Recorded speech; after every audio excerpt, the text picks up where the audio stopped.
Olá, camaradas, tudo bem, pessoas? Nós estamos dando continuidade ao curso sobre da Guerra de Clausewitz, apresentando um resumo dos capítulos.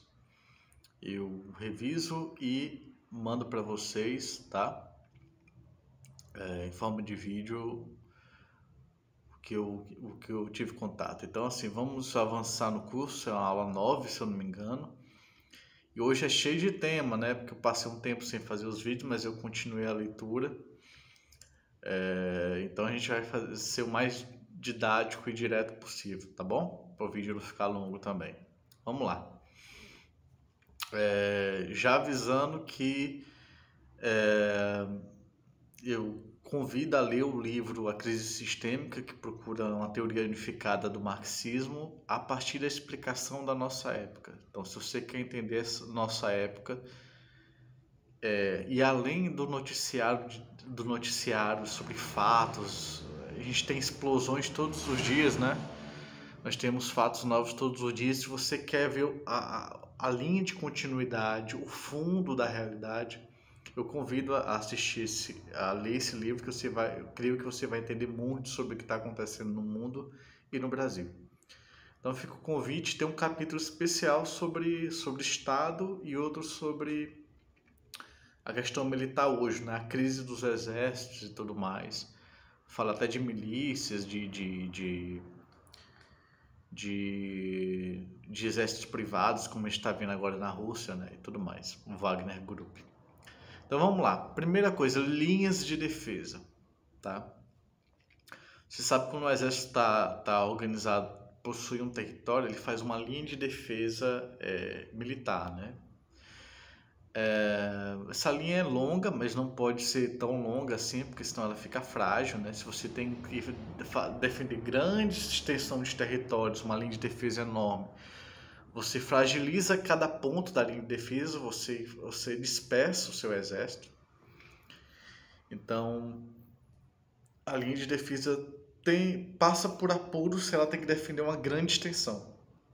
Mas a linha de defesa é importante. Primeiro, a linha de defesa serve como primeira defesa. Então ela é uma vanguarda, né? Ela fica na posição frente ao inimigo. Mas a função dela não é impedir que o inimigo avance propriamente, mas garantir uma primeira defesa enquanto o exército na retaguarda se prepara. Tá? Essa linha depois recua, se for necessário. Ou ela sustenta até o resto do exército chegar. Então a linha de defesa é simplesmente isso, uma primeira defesa. Tá? Tenta-se de vez em quando transformar uma linha de defesa em força permanente, fixa, né? A gente teve até a figura das trincheiras na Primeira Guerra Mundial.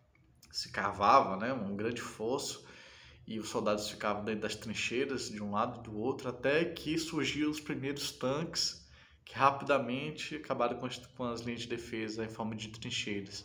Então, linha de defesa, até porque existem tanques hoje em dia, tanques de guerra, linhas de defesa são uma primeira defesa, tá? Não devem ser tratadas como permanentes, segundo Clausewitz, tá? Tô falando que tudo segundo Clausewitz, tá bom? Primeiro, linha de defesa não serve para saber onde está o inimigo, tá? Nem para se preparar para o inimigo, é uma primeira defesa mesmo. Se você usa a linha de defesa para avisar a retaguarda que o inimigo está chegando, você já perdeu. Tá? Você tem que ter drones, você tem que ter, aqui eu estou atualizando o Clausewitz, né? Você tem que ter drones, tem que ter espiões, tem que ter batedores, gente que vai que vigia o exército inimigo, né? Então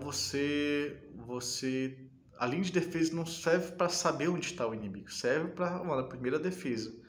Para saber onde está o inimigo, você tem que saber antes. Se você fosse organizar o exército para uma defesa logo depois que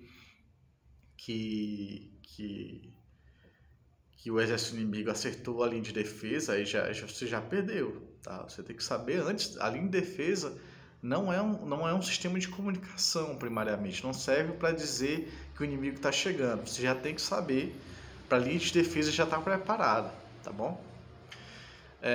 Por enquanto, essas aulas que eu estou dando são do ponto de vista defensivo, ou seja, que você está defendendo o território, mesmo que seja ofensivo nas táticas, você está defendendo o território. Então, a aula parte do princípio de que você é um exército defensor, não um ofensor, você não está invadindo, tá bom?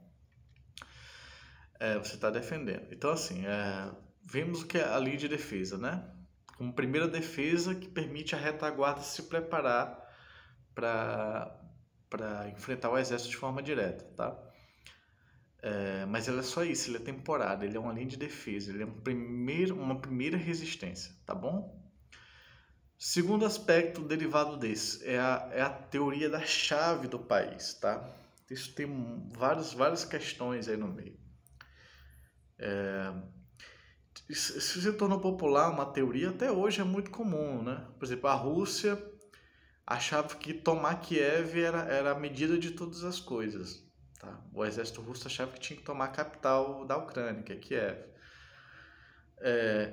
Existe uma teoria que é essa, de que existe uma chave para o país. Ou seja, se você ganhar um rio, se você tomar uma montanha, se você tomar um morro, se você tomar uma cidade específica, você ganha a guerra. E não é assim, tá?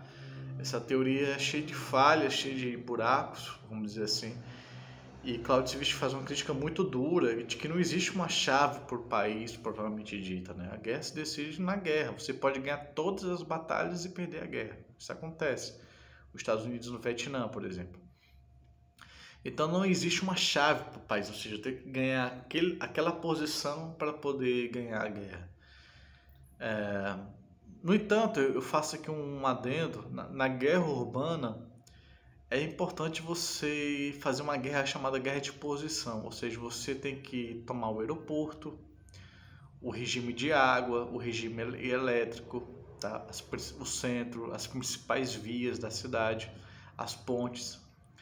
Então, na guerra urbana, né, na guerra de cidade, você tem chaves. De qualquer forma, discordando um pouco aqui de Clausewitz, você tem que tomar certos pontos da cidade, né, que são chave para o funcionamento da infraestrutura, né, que é o centro, que é pontes, rede elétrica, rede de água. Então tem o aeroporto, né, por onde você recebe mantimentos, ou o adversário recebe mantimentos, o sistema de trem. Então você tem esses pontos chaves que é importante tomar, tá bom? Apesar de que não há uma chave mágica que se você tomar uma cidade você vai necessariamente ganhar a guerra, não existe isso, tá? Até porque se você toma o país ainda tem a resistência guerrilheira, o exército inimigo defensor pode se tornar guerrilha e desgastar o exército inimigo, como fez o Talibã no Afeganistão contra os Estados Unidos, né? Terceiro capítulo, vamos dizer assim, tá? Operações contra o flanco, tá? Flanco é a lateral ou a retaguarda do exército, tá? Não a vanguarda, não a parte da frente. Então, assim, como fazer o ataque ao flanco, tá? Aos flancos, às laterais, por exemplo, do exército inimigo, ou o sistema de comunicação e abastecimento do exército inimigo que está invadindo seu país e quer atacar. Você quer atacar os mantimentos dele, que ele não recebe mantimentos por terra, por exemplo. Primeiro, operações de flanco, você destaca um pedaço pequeno do seu exército, especialmente da sua infantaria, que é mais móvel, né? Então você destaca uma pequena parte do seu exército, ou seja, você pode até mesmo não destacar para atacar os flancos. Por quê? Porque você tem que tirar do seu exército apenas aquela quantidade de soldados que não prejudique o exército central. Então, se você quer atacar os flancos, quer atacar a retaguarda e tudo mais, você só pode fazer isso se você tiver número, ou seja, se você pode dispensar alguns soldados para fazer os ataques aos flancos. E os ataques aos flancos servem mais para direcionar o inimigo, para estressar ele, para enfraquecer de forma fraca, para cortar as linhas de comunicação, para cortar as linhas de abastecimento e tudo mais, tá bom? Então, a regra fundamental é você tem que ter número, tá? Se você tem um número muito reduzido, você se torna uma guerrilha. Então você só ataca flanco, você só ataca retaguarda. Mas se você tem um exército estruturado, formal, um exército regular, você só destaca soldados para atacar os flancos e a retaguarda se você se destacar alguns soldados, se separar alguns soldados não causa prejuízo à força central, tá bom? Senão você enfraquece. Fechado isso, agora vamos para a outra questão da defesa, que é a retirada para o interior. Se você tem espaço geográfico para isso, você se retira para o interior do país.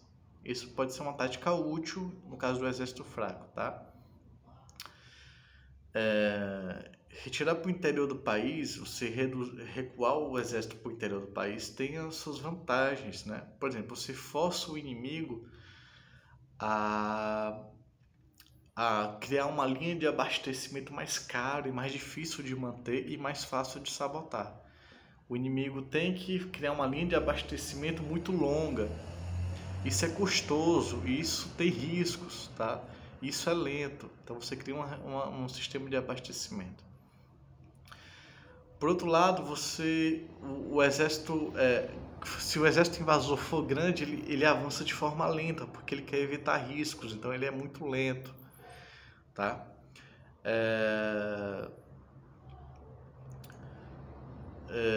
Isso é de tal forma que às vezes um exército que ganha as batalhas é obrigado a recuar, um exército invasor.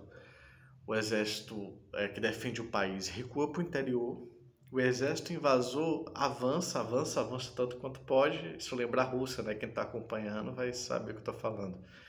O exército invasor avança no território inimigo, mas de tanto avançar, mesmo ganhando as batalhas e ganhando território, ele é obrigado a recuar. Ou ele recua para poder se abastecer, para poder ter abastecimento, para poder ficar em menos estresse, menos risco. Então, é uma vantagem para o exército defensor, em certos casos, recuar para o interior do país, para as florestas. Você tem um cenário da floresta e tudo mais, que é mais fácil se esconder. Então, você recua para o interior. Não é assim um manual, tá? É um exemplo de uma possibilidade tática para um exército que está defendendo seu país. Recuar enquanto o exército invasor invade, avança. E às vezes o próprio exército invasor que avançou tanto é obrigado a recuar por decisão própria, não por inimigo forçar diretamente, porque ele não consegue abastecer, ele não consegue se comunicar, ele não consegue ter estabilidade, então ele recua por conta própria. E quanto mais o exército invasor invade, quanto mais persegue para o interior, mais ele se vê em apuros, né? Mais ele se vê em apuros. Aqui entra um parênteses. O exército defensor, a gente está sempre partindo como se a gente estivesse analisando do ponto de vista do defensor de um território, tá? O exército defensor pode usar a tática de recuar para o interior, porém ele tem que recuar de forma organizada, tá? De forma ordeira, sem perder material no caminho, sem abandonar provisões, sem abandonar material mesmo, assim, no recuo da Rússia em relação à Ucrânia, quando a Ucrânia passou a avançar, né, no território, os russos deixaram drones, deixaram tanques, muitos tanques, deixaram armas no meio do caminho porque eles recuaram apressado. Não foi um recuo organizado, tá? Tem que recuar organizado. No caso do exército defensor, tá bom? Por último, a gente vai falar do povo em armas, tá? O Clausewitz disse que isso é uma tática do século XVIII e do século XIX, usar o povo em armas, né? A revolução. E nisso ele tá muito certo, né? Ele é a revolução burguesa, o início de sinais de revolução socialista, né? Em 48, depois que ele já tinha morrido, leva a questão do povo em armas, né? E o Clausewitz elogia muito, ele disse, quem tem medo do povo em armas, de revolução, de insurreição, tá meio errado taticamente, porque pode ser muito útil o povo em armas. Em povo, ele está pensando especialmente nos camponeses, tá? Ele pensa principalmente nos camponeses que são duros, têm vida prática. Se precisar cavar um poço, ele sabe cavar fácil, tá? Então, é um povo mais resistente, né? Então, que costuma caçar e tudo mais. Então, ele pensa principalmente em camponeses, mas a gente pode adaptar para classe operária e para os setores populares urbanos também, tá? Ele diz que serve de apoio ao exército regular, o povo revoltado, né? Porque ataca as comunicações inimigas, ataca os pontos de abastecimento inimigo, gera um estresse para o exército invasor muito grande e tudo mais. Mas ele diz também que o pequenos aldeias que se revoltam, camponeses que se revoltam, cidades que se revoltam, pode atacar os flancos do exército inimigo, as laterais e a retaguarda do exército inimigo. Porém, ele faz uns parênteses muito inteligentes sobre isso. Ele diz assim, ó, o povo vai ainda mais com vontade e com mais certeza de ir por um ataque desses, né, assim, desorganizado, se alguns soldados do exército vão em apoio deles, né, mas não muitos, por quê? Se for muitos soldados, o povo vai dizer assim, não, deixa que eles fazem, aí eles baixam a guarda, o povo baixa a guarda e deixa os soldados fazer. Se forem muitos soldados, o exército inimigo pode girar a sua força pesada sobre o povo. Isso desarma o povo, gera depressão, né, no sentido de desânimo e desarma o povo. Então você manda poucos soldados, tanto para o povo continuar sendo protagonista e não confiar só nos soldados, tanto para o exército inimigo não girar toda a sua energia nas aldeias, nas pequenas cidades, no povo armado e tal. Então você arma o povo com a ajuda de poucos soldados para poder invadir os flancos, para estressar o inimigo, para desgastar o inimigo, tá? E é aquela tática, né? Ataca, se esconde na floresta. Ataca, recua e se esconde na floresta. E assim vai estressando o inimigo. Uma guerra psicológica, né? Que é tipo de guerrilha e tal. Então, o Clausewitz dá muito valor. Se o seu país é invadido, você mobilizar o povo. Armar o povo mesmo. Permitir uma autonomia de ação popular. Evitando que eles se frustrem muito, né? Então, assim, você guia o exército inimigo para atacar a força central e deixa o povo fazer os ataques laterais, tá? Nas épocas de grande urbanidade que nós vivemos hoje, de crise sistêmica, grande urbanidade, é interessante ver que o povo armado é mais do que povo armado, é milícia, é formação assim. Numa fábrica, cada fábrica forma sua milícia e tudo mais. Então é mais intenso do que pensou Clausewitz, tá? Assim, uma revolução popular, urbana, cada bairro da periferia, cada morro, cada fábrica, cada empresa forma um batalhão militar, né? Forma um grupo militar. Então é mais intenso ainda do que pensava Clausewitz, que pensava em aldeias, pequenas cidades, camponeses e tudo mais, tá? Mas não quer dizer que o princípio dele esteja totalmente errado, né? Você ter um exército regular e apostar no povo com um pequeno apoio de militares para estimular ainda mais o povo a fazer ataques nos flancos no exército inimigo, tá bom? Então é isso, nós vemos linhas de defesa, como elas são uma defesa primeira e não defesa central, né? Ela serve só para atrasar o inimigo e permitir a organização do exército. Que a ideia de uma chave para o país, um ponto central, é uma balela, né? Não existe uma chave para o país, fazendo exceção para as questões dos pontos chaves de uma cidade que a gente tem que tomar, tá? Operações contra o flanco, que a gente tira um pequeno pedaço do nosso exército, se ele for grande o bastante para poder atacar os flancos, é a retaguarda. Retirada para o interior, que é uma tática que você pode usar para desgastar o inimigo, forçar ele a avançar muito e ter problemas na comunicação e no abastecimento, e o recuo tem que ser organizado. E o povo em armas para estimular ele com a ajuda de pequenos grupos militares, estimular ele a atacar os flancos, estressar o inimigo e tudo mais, sem sofrer grandes perdas, tá bom? É isso e até o próximo vídeo.